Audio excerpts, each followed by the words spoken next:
ஒண்ணும் தெரியல. ஏய் சின்ன புள்ள வளருக்கு ஒண்ணும் தெரியல வளருக்கு. சப்ப குட்டி. சப்ப குட்டி. அது சப்ப குட்டி தான் எனக்கு தெரியாத இருக்க முடியல. ஏம்மா நல்லா பாக்குறேன். தம்பி ஜெயராமா. ஜெயராமா. ஏங்க உடம்பு சரியில்லை. டாக்டர் போய் பார்த்தேன். ஆமா அப்பா அவனுக்கு உடம்பு சரியில்லை. சூடு அதிகமா ஆயிடுது. ஆகி போச்சு. எனக்கு இளநீர் சாப்பிடுப்பா வாரம் ஒரு முறை அப்படின்னாரு. அப்படின்னு கண்ணிலே அகப்படல.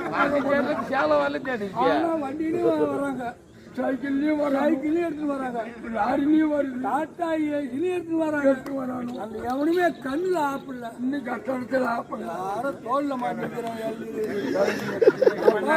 தோல்ல மாட்டின்னு இளநீர் என்ன விற்கிறத கம்மியாட்டியா?